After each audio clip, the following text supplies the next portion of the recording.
à la télévision, mais c'est un mouton avec Finanga, mouton avec le et que bino ba fanatique Yanga ya Dorcas Molokoko.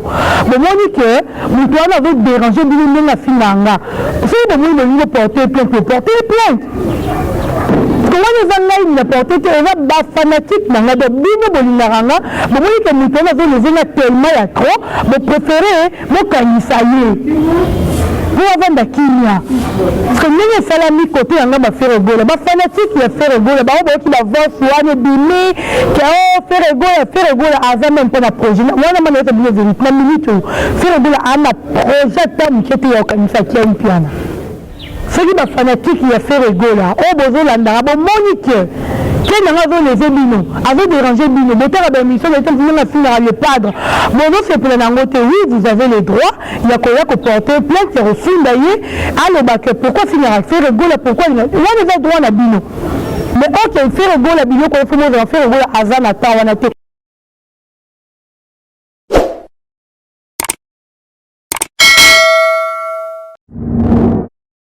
Voilà, bonjour et bonsoir, ça dépend à ROI les accords d'Abisso. On dirait que des Team Papi Abedi TV, ça dépend d'abonner à Team Papi Abedi. En tout cas, merci à Bino de continuer toujours qu'on puisse aller sur confiance. De faire la Bino Yakitoko, donc à beaucoup à monter sur le monde d'Orcas de Lokoko, la Team Papi Abedi Babi. Ici c'est ma famille, ici c'est ma maison. Donc, comment on a et comme ça, tout le monde la cuisine qui est si quand on va en aller, non. Donc, tout ça, on a la carafe qui est bien, yaka botoye. On a annoncé la nouvelle, il y a des musiciens à Bissau, Marbo et Zako le cas. On dirait qu'il y a des Kishasa. Et puis merci beaucoup à Champion Wadol, 1 million de fois, Champion Wadol depuis La Rochelle. Merci à lui-même, Team Papi Abedi, depuis Suède. Donc merci beaucoup à vous, papa. Un grand merci aussi à Lidon Plena Tontos Kemaï, à Soumani Moussi Moukou, à Bertoni Kindele. Merci aussi à François Mikobi, et puis bon dirigeant à vous. Et voilà. L'actualité nous bouge, nous allons dans un nombre de toujours une petite analyse par rapport à mise au point. Il y a des cas, pour comprendre que faire rigolo, il paraît que faire rigolo, il n'y a qu'un piano.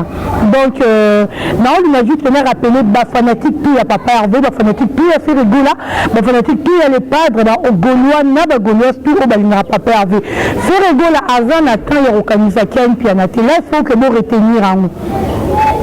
Faire rigolo, Zawana, la minute fait le goût avec concentré dans le studio, avec concentré dans ma moya, le capé c'est lui sur lundi, avec concentré dans l'hôtel Harmonie. Donc faire le goût n'a pas le temps, il y a une minute il faut réfléchir que n'a qu'à une sakienne piano, toi avoir un piano. Faire le goût la minute avant la tawana, et l'autre bandobo, il faut bien retenir.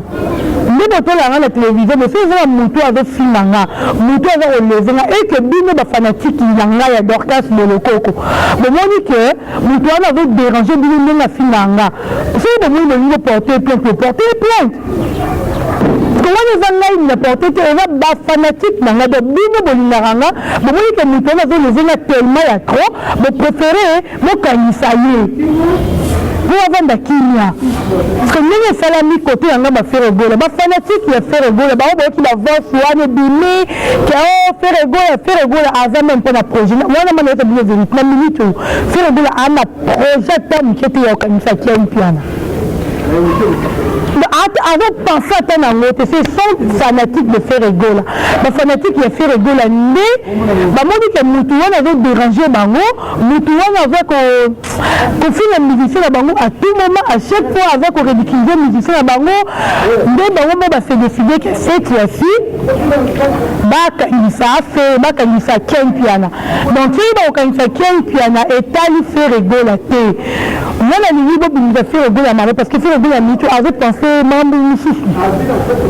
Fait rigolo à Mito avait pensé qu'il y a tout mambo bien, assez la bise mambo bien, yonanga, si vous te vendez au boulot que fait rigolo à attends. Donc quand il fait rigolo à Ken Piana, que fait rigolo à Mito le milieu de la génération de Ken Piana, pour assez diminuer à combattre le niveau de Ken Piana. Tout peut ça artiste à biso respecté, valoriser l'artiste à biso. Tout artiste on est avant mutumine, c'est que libanda. C'est que libanda baza ko respecter. Pourquoi pas nous, la pays la biso to respecter.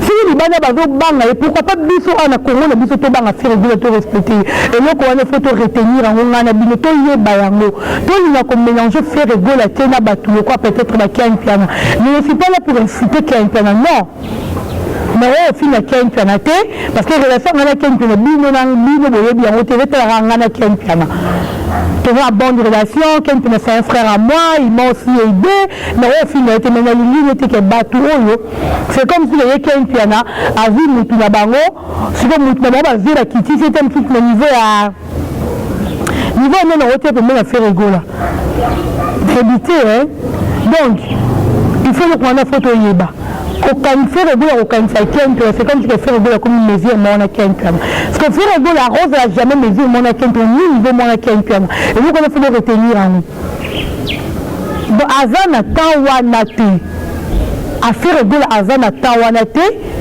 ceux qui sont fanatiques il a fait rigoler oh besoin l'andara bon monique quel n'a les bino avait dérangé bino moteur à mission de temps le padre bon c'est pour l'angote oui vous avez le droit il y a quoi que porter plainte et reçu d'ailleurs alors pourquoi finir à faire rigoler pourquoi il a droit à bino mais ok faire rigoler bino quand il faut faire rigoler azana tawanate la minute faire rigoler il est déjà à Paris bientôt là je crois dans 2 ou 3 jours, c'est rigolo dans un Kinshasa pour nous préparer le banquier de concert au Apérobe à Abidjan le 12, le 13. Je crois qu'il y a 10 team à Papi Abedi, Claude Likobakonu, l'homme de jugement et ma capitale le tout puissant. Dans cirque peut-être Torozalawana à Abidjan, Nzambe Asunatara Maboro Torokindi. Peut-être c'est pour les bino, ma fanatique il n'y a pas peur avec lui, il n'a pas peur avec tout le égoïste. Donc il a dit que caca, biso de votre voyage à karaté, biso c'est que opportunité pour s'améliorer le boulot avec l'équipe fait que n'est que nango. Donc c'est logique que là il faut moyer bah on a mis tout la bino. Parlons aussi un peu de Héritier Watanabe, où a Sali Bongo, mi-ange naïe, mi-démon, Héritier Watanabe, tout le monde direct naïe, puis à Salaki, et puis on a rappelé Batou, on va dire que faire Rena Fali Basolo, on a rappelé que faire Rena Fali Bavarabinamite. Mais sinon, le petit rappel, pour rappeler que faire Rena Fali Bavarabinamite. Fali jamais les cas de télévision pour nous informer que faire avec une mine et ni faire à l'école une émission pour informer que Fali avait une mine. Donc, avoir une émité. Si on l'a raté, c'est tout à fait normal. Il y a concurrence en musique, il y a musique est aussi un peu bongo. Mais vous avez dit que tout le monde a évolué en musique pour vous ça dit bon. Vous avez petit côté, vous faites pas petit côté, vous avez bundango. Mais c'est logique. Et nous il faut payer bango. Nana bi photo yi ba ke fali na faire ba za ennemi te ba za ba ennemi jure te ba jirana te ke yona ngati liwate donc si il fait continuer direct mais c'est pas dire que ba sololi na fali mais fali ba continuer direct et va ba coïncidence c'est une coïncidence que considérer faire à côté fali pe à côté le peut-être bini que ba ngoni ba yo solo donc ba za pe ennemi te le lobby te na ko mani avant de contraper un jour que tout le monde fait rigola na fali pour la vendre ba sala yi fait moi vidéo mo bo to content non parce que to linga parce que tout le monde ba rendre ba wenge musique à maison na ba wenge BCBG et puis lobby la solo tout le monde papa chéri ji ben piano be ba ba kofi lo mide mais un moment pour moi le fait que lobby la solo na kofi lo mide donc c'est logique au biso to na besoin que vous et pas faire na fali yango wana et moi, je vais vous dire que la vidéo, il faut faire la vente de Sikamoko, je vais faire une vidéo, elle est totale, et la qualité, on peut utiliser sur YouTube. Parce que ça tombe à la route. Et là, on peut utiliser sur volume. Et puis, la bateau, il y a des faire avec un concert, par exemple, tout le monde a un enfant d'Africain, Fana, Kofi, plutôt, Jibe Penawer, Azobetawa, Jibe Azobetawa. Est-ce que Baron va faire la tête, Baron, Moutouazan la population là. Tout le monde a Jibe Penawer, c'est la plaie, ou enfant dans la plaie. Mais nous, on a fait tout le monde, Moutouazan est fanatique, Moutouazan est battu la musique. Bah, on a pu la musique qui est faire bah quand t'es pas faire rigoler. Dit tu as besoin de quand t'es pas les padres. Bah, on a la musique qui a fallu bah quand t'es pas fallu parce que bah nous n'aille. Et nous on fait bon bah. Il Je vais un peu parler d'Héritier Watanabe par rapport à l'album Mi-Ange Mi-Démon. Tout le monde déjà Mi-Démon. Et puis, Bimeli Bisso. Donc, ils ont déjà la marché, ils ont la plateforme et tout. Tout Héritier Watanabe, la Pulga, la Goga, la Costa Nostra, tout le monde il y a biso moto na tembe donc il a tembe si la raté moto malonga yewana Héritier Watanabe musique na ezna ba plateforme na Amazon na tout na Twitter TikTok Héritier Watanabe aza TikTok plutôt Héritier Watanabe azawana et puis boye bake Héritier Watanabe na faire de la bazar na ba problème téléo tu le faire ça frère d'Héritier aza pe frère il a fait rigoler. Donc, moi, il faut que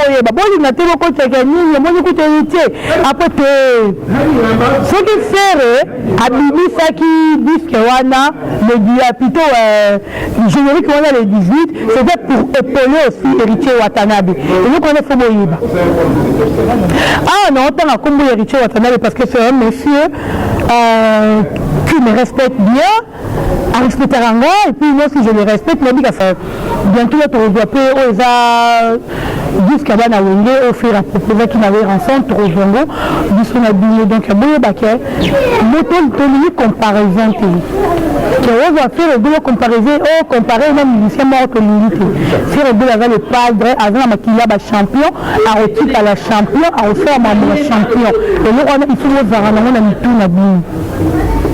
Il faut boyer baka. La minute de comme une opération monitoire au fin, à Bambutalika, sur notre analyse, à fanatique à faire rigoler. D'abord, il y a un canabine. Ça, l'analyse, il y a une bise sur la télé, la bise est allée faire rigoler. Elle m'a dit, nous voyons, tout le monde est sur la moto, tu finis le tout, tu ne commissaires les padres, parce qu'elle va y avoir beaucoup de gens bino et va bon pour dire que peut finir musicien mais pour quitter ça il te peut saler que bino va danger c'est faux le bino va danger non tolinité et nous connaît il faut retenir en bon yeba yango que fait réguler la zone à maquiller la champion harmonie beaucoup de donc peut-être que celui là le mois d'avril harmonie on va déjà mais dit on est là loko ba que belé ba ko zela ka yango maboko ofuma mabiso tout li tous les disques et harmonie de côté papa on veut faire rigoler donc bon ça va bien calme bientôt on va bien disque et harmonie et comme la bino la fixé donc tous les gens bon parce que tu dis que nous on met ta musique à basité d'ailleurs quand on a dit sur la vie wana donc on limite que tout le monde va vie ça lui bon dit on met ta musique à basité d'ailleurs on est tombé parce que quand la musique à basité va rater on met musique à basité va rater jude ba kofi on l'idée bah ouais on sort mais tu éviter comme de vues millions de vues.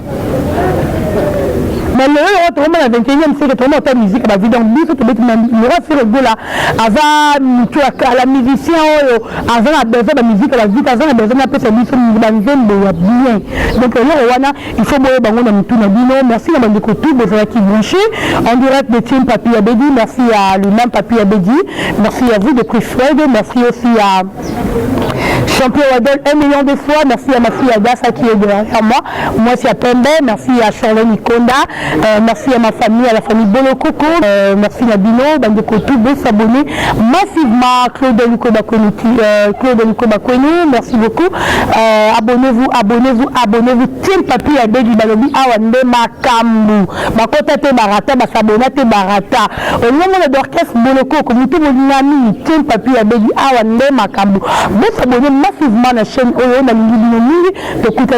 à la prochaine, bye bye.